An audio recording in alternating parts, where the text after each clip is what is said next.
ನಮಸ್ಕಾರ ವೀಕ್ಷಕರೇ, ನಮ್ಮ ಜೊತೆ ಖ್ಯಾತ ನಿರೂಪಕರಾದಂಥ ಸಮೀವುಲ್ಲಾ ಸರ್ ಇದ್ದಾರೆ. ಇವರ ಒಂದು ಇನ್ವೆಸ್ಟಿಗೇಷನಲ್ಲಿ ವೀರಪ್ಪನ ಒಂದು ಕಾರ್ಯಾಚರಣೆ ಯಾವ ರೀತಿ ಅವನು ಕಾಡನ್ನು ಆಳ್ತಾ ಇದ್ದ ಅದ್ರ ಬಗ್ಗೆ ಎಲ್ಲ ನಮಗೆ ವಿವರವಾಗಿ ಹೇಳ್ತಾರೆ. ಸರ್ ನಮಸ್ಕಾರ. ಸರ್ ನಮಸ್ಕಾರ. ಹೇಗಿದ್ದೀರಾ ಸರ್? ಸರ್, ನಿಮ್ಮ ಕಾಲದ ಮೀಡಿಯಾ ವಾತಾವರಣಕ್ಕೂ ಇವತ್ತಿನ ಡಿಜಿಟಲ್ ಮಾಧ್ಯಮಗಳು ಇದ್ರ ಬಗ್ಗೆ ತಮಗೇನು ಹೇಳ್ತೀರಾ ಸರ್? ಬೇಸಿಕಲಿ ಮನಸ್ಥಿತಿಗೆ ಸಂಬಂಧಪಟ್ಟದ್ದು ಮತ್ತು ಅವರವರು ಹೇಗೆ ವೃತ್ತಿಯನ್ನು ಸ್ವೀಕಾರ ಮಾಡ್ತಾರೆ ಅನ್ನೋದ್ರ ಮೇಲೆ ಡಿಪೆಂಡ್ ಆಗಿರುತ್ತೆ. ಖಂಡಿತ. ನಾವು ಪತ್ರಿಕೋದ್ಯಮವನ್ನು ಉಸಿರಾಡ್ತಿದ್ವಿ. ಪ್ರಿಂಟ್ ಮೀಡಿಯಾ ಇರ್ಬೋದು, ವಿಷುವಲ್ ಮೀಡಿಯಾ ಇರ್ಬೋದು, ಡಿಜಿಟಲ್ ಮೀಡಿಯಾ, ಹೀಗೆ ಒಂದು ಸುತ್ತಾಯಿತು. ಪತ್ರಿಕೋದ್ಯಮ ಟೆಕ್ನಾಲಜಿ ಕಡಿಮೆ ಇತ್ತು ಅಫ್ಕೋರ್ಸ್. ಈಗ ಟೆಕ್ನಾಲಜಿ ಬೆಳೆದಿದೆ, ಬಟ್ ಕ್ವಾಲಿಟಿ ಆಫ್ ಜರ್ನಲಿಸಮ್ಮು ಇಂಪ್ರೂವ್ ಆಗಿದೆ ಅಂತ ನನಗೇನು ಅನ್ನಿಸ್ತಿಲ್ಲ. ಯಾಕೆಂದರೆ ಟೆಕ್ನಾಲಜಿ ತಾಂತ್ರಿಕವಾಗಿ ಮನುಷ್ಯ ಬಳಸ್ಕೋಬೋದೇ ಹೊರತು ಅದಕ್ಕೆ ಜೀವ ತುಂಬೋನು, ಅದಕ್ಕೆ ರೂಪನ್ನು ಕೊಡೋನು ಮನುಷ್ಯನೇ, ಪತ್ರಕರ್ತನೇ. ಪತ್ರಕರ್ತ ಜಾಣ ಆಗಿದ್ದರೆ, ಪತ್ರಕರ್ತನಿಗೆ ಕಮಿಟ್ಮೆಂಟ್ ಇದ್ದರೆ, ಅದ್ರ ಜೊತೆ ಟೆಕ್ನಾಲಜಿ ಸೇರಿಕೊಂಡ್ರೆ ಒಳ್ಳೆ ಪತ್ರಿಕೋದ್ಯಮ ಇರುತ್ತೆ. ಸರ್, ನಿಮ್ಮ ಕಾರ್ಯಾಚರಣೆಗಳಲ್ಲಿ ಮತ್ತು ನೀವು ರಿಪೋರ್ಟ್ ಮಾಡಿದಂಥ ವಿಚಾರಗಳಲ್ಲಿ ವೀರಪ್ಪನ ಬಗ್ಗೆ ಸರ್ ತಾವೇನು ಹೇಳೋಕ್ಕೆ ಇಷ್ಟಪಡ್ತೀರಾ ಸರ್? ವೀರಪ್ಪನು ಇಡೀ ಜಗತ್ತನ್ನೇ ಬೆಚ್ಚಿ ಬೀಳಿಸಿದ ಒಂದು ದಂತಕಥೆ. ಅಂದರೆ ಬಹುಶಃ ಯಾವ ದೇಶದಲ್ಲೂ ಕೂಡ ದಶಕಗಳ ಕಾಲ ಒಬ್ಬ ಕಾಡುಗಳ ಇಡೀ ವ್ಯವಸ್ಥೆಯನ್ನೇ ಮಿಲ್ಟ್ರಿಗೆ, ಪ್ಯಾರಾಮಿಲ್ಟ್ರಿಗೆ, ಪೊಲೀಸಿಗೆ, ಸ್ಟೇಟಿಗೆ, ಸೆಂಟ್ರಲ್ ಗೌರ್ಮೆಂಟಿಗೆ ದಶಕಗಳ ಕಾಲ ಸವಾಲನ್ನು ಹಾಕಿ ಕಾಡನ್ನು ತನ್ನ ನೆಲೆಯಾಗಿಟ್ಕೊಂಡು ಇಷ್ಟು ದೊಡ್ಡ ಪ್ರಮಾಣಗಳಲ್ಲಿ ಆನೆಗಳ ಹತ್ಯೆ, ಮನುಷ್ಯರ ಬೇಟೆ, ಗಂಧವನ್ನು ಕಡಿದು ಮಾರಿದಂತಹ ಪ್ರಕರಣಗಳು, ಇಷ್ಟು ಕ್ರಿಮಿನಲ್ ಬ್ಯಾಕ್ಗ್ರೌಂಡ್ ಇಟ್ಕೊಂಡ ಇಂಡಿವಿಜುವಲ್ ಗ್ಯಾಂಗ್ಸ್ಟರ್ಸ್ ಬಹುಶಃ ಜಗತ್ತಿನ ಇತಿಹಾಸದಲ್ಲೇ ಎಲ್ಲೂ ಕಾಣಿಸಲ್ಲ. ಇದು ವೀರಪ್ಪನ ಹೆಗ್ಗಳಿಕೆಯೂ ಹೌದು.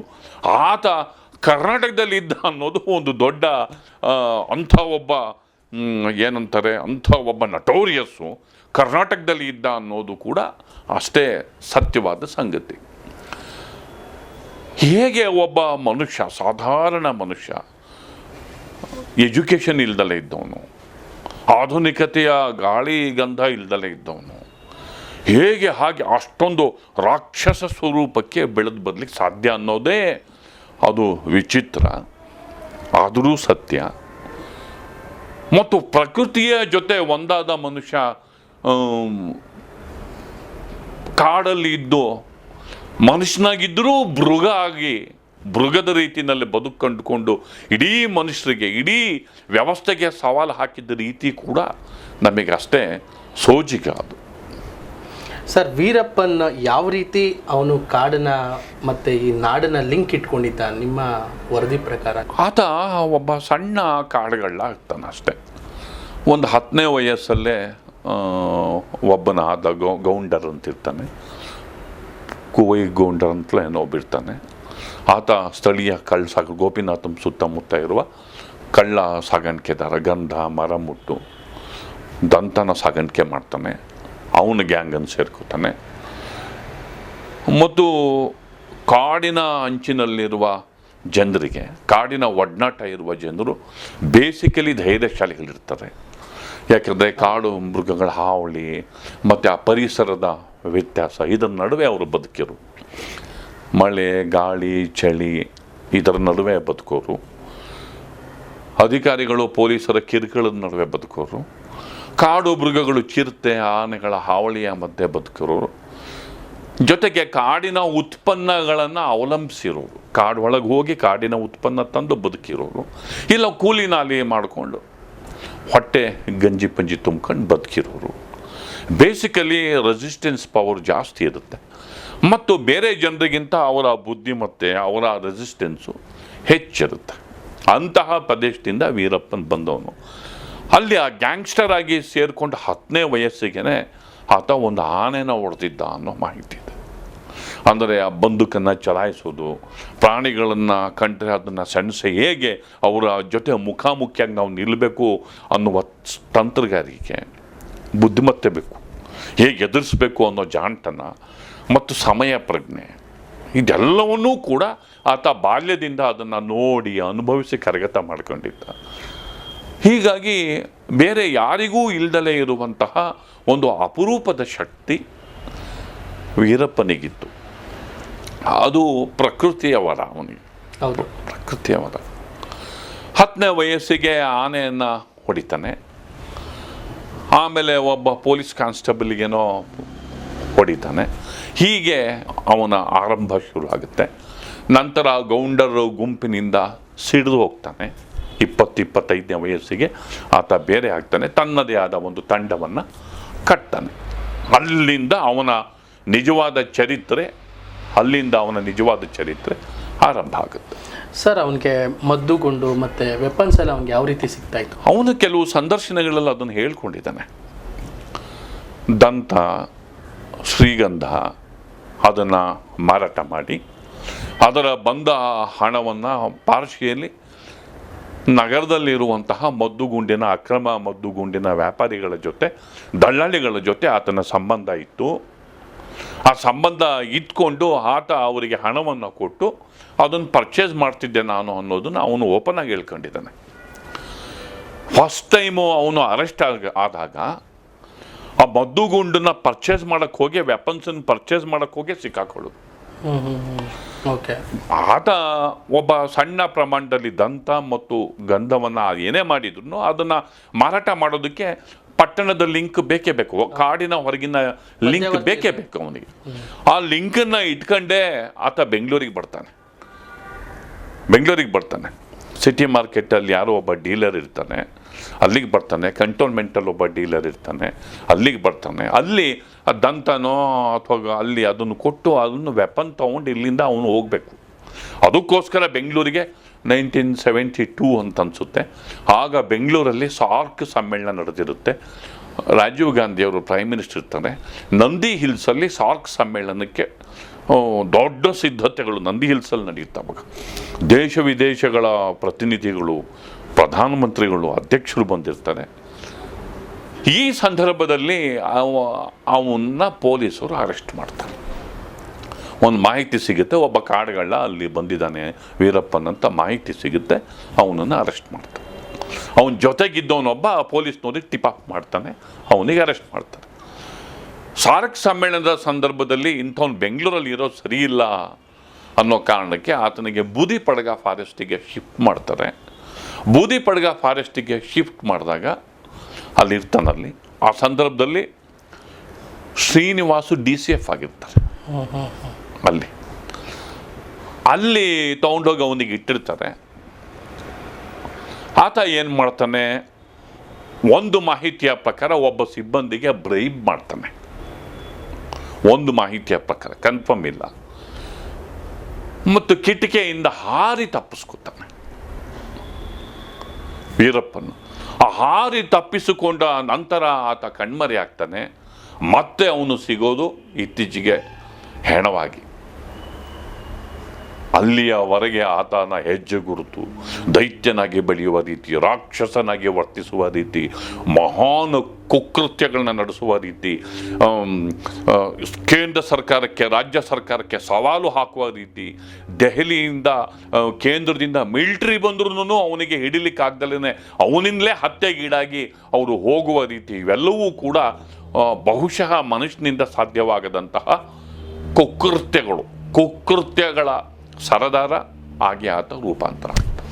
ಸರ್, ಈಗ ಒಬ್ಬ ಮನುಷ್ಯ ಆ ರೀತಿ ಬೆಳಿಬೇಕಾದ್ರೆ ಈ ನಾಡಿನ ಜನಗಳ ಲಿಂಕ್ ಇರಬೇಕಲ್ಲ ಸರ್. ಅವನಿಗೆ ಯಾವ ರೀತಿ ಅವನಿಗೆ ಊಟ ಆಗಿರ್ಬೋದು, ಮತ್ತು ಅವನು ಜೀವನ ಮಾಡೋಕ್ಕೆ ಆ ಸರಕು, ಆ ಸಾಮಾನುಗಳನ್ನೆಲ್ಲ ಅವನು ಯಾವ ರೀತಿ ಇದು ಮಾಡ್ತಾ ಇದ್ದ ಸರ್? ಒಂದು, ಅವನಿಗೆ ಆ ಮಲೆಮಹದೇಶ್ವರ ಬೆಟ್ಟ ವ್ಯಾಪ್ತಿ ಕೊಡಗಿನ ತನಕನೂ ಅವನಿಗೆ ಕಾಂಟ್ಯಾಕ್ಟ್ಸ್ ಇರುತ್ತೆ. ಕೊಡಗು ಮತ್ತು ಬೆಂಗಳೂರಲ್ಲೂ ಕೆಲವು ಕಾಂಟ್ಯಾಕ್ಟ್ಸ್ ಇರುತ್ತೆ. ಕೊಳ್ಳೇಗಾಲದ ರಾಜುಗೌಡರು MLA ಅವ್ರಿಗೆ ಪರಿಚಿತರಿರ್ತಾನೆ. ಅವ್ರು ಎಲೆಕ್ಷನ್ ಟೈಮಲ್ಲಿ ಅವರಿಗೆ ಅವನ ಪ್ರಭಾವ ಇರುವ ಹಳ್ಳಿಗಳಲ್ಲಿ ರಾಜುಗೌಡರ ಪರ ಕ್ಯಾಂಪೇನ್ ಮಾಡ್ತಾನೆ, ಓಟ್ ಹಾಕಿಸ್ತಾನೆ. ಅದು ಎಲ್ರಿಗೂ ಗೊತ್ತಿರೋದು. ರಾಜುಗೌಡರ ಬಗ್ಗೆ ಸಾಫ್ಟ್ ಕಥೆ, ಕುಕೃತ್ಯಗಳಲ್ಲಿ ಅವ್ರು ಇನ್ವಾಲ್ವ್ ಆಗಿದ್ದಾರೆ ಅಂತಲ್ಲ, ಅವನಿಗೆ ಪರಿಚಯ ಇರ್ತಾರೆ. ಅವನು ಸ್ಥಳೀಯ ಆಗಿರೋದ್ರಿಂದ ಯಾವುದೋ ಕೆಲವು ಸಂದರ್ಭದಲ್ಲಿ ಅವರ ನಡುವೆ ಆತ ಹಾದು ಹೋಗಿರ್ತಾನೆ, ಆ ಥರ ಪರಿಚಯ ಇರುತ್ತೆ ಅಂತ ಅಂದ್ಕೊಳ್ಳೋಣ. ಅವನು ಬಡತನದಿಂದಲೇ ಬಂದವನು.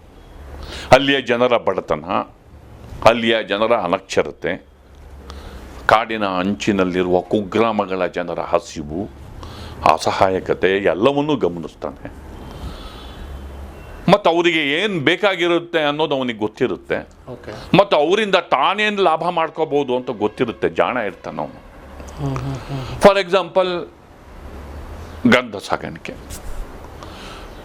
ಗಂಧ ಕಡಿಯೋದು ಎಷ್ಟು ಮುಖ್ಯನೋ ಅದನ್ನು ಒಂದು ಲಿಫ್ಟ್ ಮಾಡೋ ಪಾಯಿಂಟಿಗೆ ಸಾಗಾಣಿಕೆ ಮಾಡೋದು ಅಷ್ಟು ದೊಡ್ಡ ವಿಚಾರನೇ. ಯಾಕೆಂದರೆ ಅರಣ್ಯ ಇಲಾಖೆ ಸಿಬ್ಬಂದಿಗಳಿಗೆ ಕಾಂಡಲೇ ಇರೋ ರೀತಿಯಲ್ಲಿ, ಅರಣ್ಯ ಪೊಲೀಸ್ನವರಿಗೆ ಕಾಂಡಲೇ ಇರೋ ರೀತಿಯಲ್ಲಿ ಅದನ್ನು ಶಿಫ್ಟ್ ಮಾಡಿ ಆ ವಾಹನಕ್ಕೆ ಅದನ್ನು ತಲುಪಿಸೋವರೆಗೂ ಅದು ದೊಡ್ಡ ಸಾಹಸವೇ. ಅಲ್ಲಿ ಶಿಫ್ಟ್ ಮಾಡೋ ಸಿಕ್ಕಾಕ್ಕೊಂಡು ಜೈಲಿಗೆ ಹಾಕ್ತಾರೆ. ಜೊತೆಗೆ ಇವ್ರಿಗೆ ಬರೋ ದುಡ್ಡೆಲ್ಲ ಬ್ಲಾಕ್ ಆಗುತ್ತೆ. ಈ ಥರದ ಸಮಸ್ಯೆಗಳಿರುತ್ತೆ. ಅದಕ್ಕೋಸ್ಕರ ಅವನೇನು ಮಾಡ್ತಾನೆ, ಚಿಕ್ಕ ಮಕ್ಕಳನ್ನು ಯೂಸ್ ಮಾಡ್ಕೊತಾನೆ. ಗಂಧನ ಕಟ್ ಮಾಡಿ ಸಣ್ಣ ಮಕ್ಕಳಿಗೆ ತಲೆ ಮೇಲೆ ಕುರಿ ಕಾಯೋ, ಸ್ಥಳೀಯವಾಗಿ ಕುರಿ ಕಾಯೋ ಮಕ್ಕಳಿರ್ತವೆ. ನಿಮ್ಮಲ್ಲೇ ಕೇಳಿದೆ ಸರ್, ವಿಶೇಷವಾಗಿ ಸ್ಥಳೀಯವಾಗಿ ಕುರಿ ಕಾಯೋ ಮಕ್ಕಳಿರ್ತವೆ. ಆ ಮಕ್ಕಳನ್ನು ಯೂಸ್ ಮಾಡ್ಕೊತಾನೆ. ಅವು ಕುರಿ ಕಾಯ್ತವೆ, ದನ ಕಾಯ್ತವೆ. ದನ ಹೊಡ್ಕೊಂಬಂದು ಮಧ್ಯಾಹ್ನದ ಹೊತ್ತಿಗೆ ಅಲ್ಲೂ ಇವು ತಿನ್ಕೊಂಡು ಸಂಜೆ ಹೊತ್ತಿಗೆ ವಾಪಸ್ ಹೋಗ್ತಾವೆ. ಅವ್ರಿಗೆ ದುಡ್ಡೆಲ್ಲಿ ನೋಡ್ತಾವೆ ಮಕ್ಕಳು. ಅವ್ರ ಪೇರೆಂಟ್ಸೇ ದುಡ್ಡು ನೋಡಲ್ಲ. ಹಳ್ಳಿಗಳಲ್ಲಿ ಕೂಲಿ ಹೋದರೆ, ಯಾವ್ದಾರ ಹೊಲಕ್ಕೆ ಕೂಲಿ ಹೋದರೆ ಗಂಡಾಳಿಗೆ 25, ಹೆಣ್ಣಾಳಿಗೆ 20 ರೂಪಾಯಿ.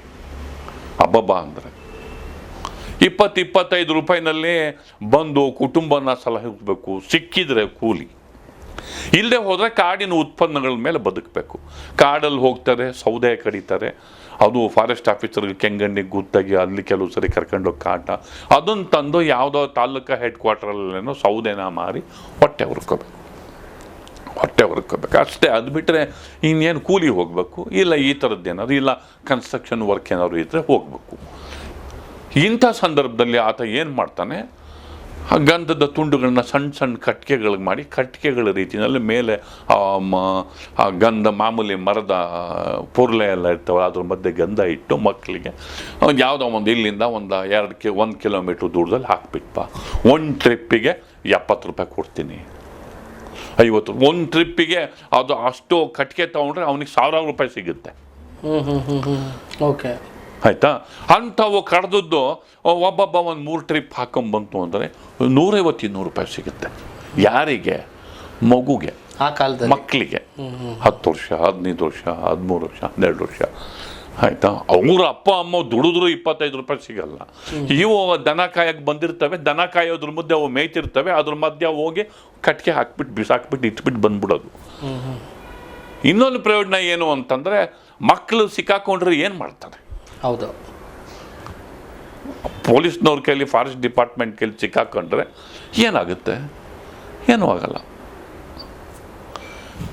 ಗದ್ರೆ ಬಿಡ್ತಾರೆ. ಅವ್ರ ಮೇಲೆ ಕೇಸ್ ಹಾಕೋಕ್ಕಾಗುತ್ತಾ? ಜೈಲಿಗೆ ಹಾಕೋಕ್ಕಾಗುತ್ತಾ? ಅವ್ರಿಗೆ ಕರ್ಕೊಂಡು ಯಾವುದಾರ ಮಕ್ಕಳು ರಿಫಾರ್ಮ್ ಸುಧಾರಣಾ ಕೇಂದ್ರಗಳಿಗೆ ಹಾಕ್ಬೇಕಷ್ಟೆ. ಅಲ್ಲಿ ಎಲ್ಲಿರ್ತಾವ ಆ ಊರುಗಳ ಕಡೆಗೆ ಬೈದು ಬಿಡ್ತಾರೆ. ಹೀಗಾಗಿ ಅದು ಅಪಾಯ ಇಲ್ದಲೇ ಇರೋ ಈಸಿಯೆಸ್ಟ್ ಮೆಥಡ್. ಇದು ಏನಾಗುತ್ತೆ, ವೀರಪ್ಪನ ಕೊಟ್ಟ ಏನೋ ಕಟ್ಟಿಗೆ ಹಾಕ್ಬಿಟ್ಟು ಬಂದು 100 ರೂಪಾಯಿ ಕೊಡ್ತಾರಂತೆ, 70 ರೂಪಾಯಿ ಕೊಟ್ಟನಂತೆ. ನಮ್ಗೆ 70 ರೂಪಾಯಿ ಒಂದು ಮಗು ತಂದು ಪೇರೆಂಟ್ಸ್ಗಳ ಕೈಗೆ 100-150 ರೂಪಾಯಿ ಕೊಟ್ಟರೆ ಅವರಿಗೆ ಖುಷಿ. ಈ ಥರ ಇರುತ್ತೆ. ಹೀಗಾಗಿ ಆ ಇಡೀ ಸಿಸ್ಟಮ್ಮನ್ನು ವೀರಪ್ಪನ ಹೇಗೆ ತನ್ನ ಪರವಾಗಿ ಒಗ್ಗಿಸ್ಕೊತಾನೆ ಅಂದರೆ, ಆ ಹಳ್ಳಿಗಳಲ್ಲಿ ಅಲ್ಲಿಯ ಜನರಲ್ಲಿ ವೀರಪ್ಪನು ಏನೋ ಒಂದು ರೀತಿಯಲ್ಲಿ ಸಹಾಯ ಮಾಡೋನು ಅನ್ನೋ ಇಮೇಜನ್ನು, ಕಾಡಿನ ಅಂಚಲ್ಲೇ ಇರ್ತಾನೆ ಅವನು. ಸಾಮಾನ್ಯವಾಗಿ ಏನೂ ಇಲ್ಲದಲೇ ಇರೋ ಟೈಮಲ್ಲಿ ಹಳ್ಳಿಗಳ ಅಂಚಲ್ಲೇ ಇರ್ತಾನೆ. ಅಲ್ಲೇ ಅವನ ಕೆಲವು ಪಾಯಿಂಟ್ಸ್ಗಳಿರುತ್ತೆ. ಅಲ್ಲೇ ದವಸ ಧಾನ್ಯನ ಸ್ಟ್ರಾಟಜಿಕಲ್ನ, ಈಗ ಉತ್ತರ ಭಾಗದ ಇಲ್ಲಿ ಈ ಕಡೆ ಎಲ್ಲರೂ ಮಲೆ ಮಹದೇಶ್ವರ ಬೆಟ್ಟಕ್ಕೆ ಕಡೆ ಏನಾದರೂ ಅವನ ಗುಂಪು ಮೂವ್ ಆದರೆ ಅಲ್ಲಿ ಇದಿರ್ತಾರೆ. ಅಲ್ಲಿ ಅವನಿಗೆ ಬೇಕಾಗಿರೋ ಸ್ಟಾಕ್ ಇರುತ್ತೆ. ದವಸ ಧಾನ್ಯ, ದುಡ್ಡು, ಕಾಸು, ಔಷಧಿ, ಟ್ಯಾಬ್ಲೆಟ್ಟು ಎಲ್ಲ ಇರುತ್ತೆ. ಅದು ಬಿಟ್ಟು ಅವನು ಸತ್ಯಮಂಗಲ ಫಾರೆಸ್ಟ್ ಕಡೆ ಮೂವ್ ಆದರೆ ಅಲ್ಲೊಂದು ಜಾಗದಲ್ಲಿ ಹೈಡೌಟ್ ಇರುತ್ತೆ. ಸಾಮಾನ್ಯವಾಗಿ ಎತ್ತರದ ಜಾಗದಲ್ಲಿ ಆತ ಠಿಕಾಣಿಯನ್ನು ಹುಡ್ತಾನೆ. ಅದನ್ನು ವಸ್ತುಗಳನ್ನು ಭೂಮಿ ಒಳಗೆ ಔತಿಟ್ರೆ ಕೆಡದೆ ಸಂರಕ್ಷಿಸಿ ಇಡುವ ರೀತಿ ಕೂಡ ಅವನಿಗೆ ಗೊತ್ತು. ಅಷ್ಟೊಂದು ಬ್ರಿಲಿಯಂಟ್, ಅಷ್ಟು ಬ್ರಿಲಿಯಂಟು.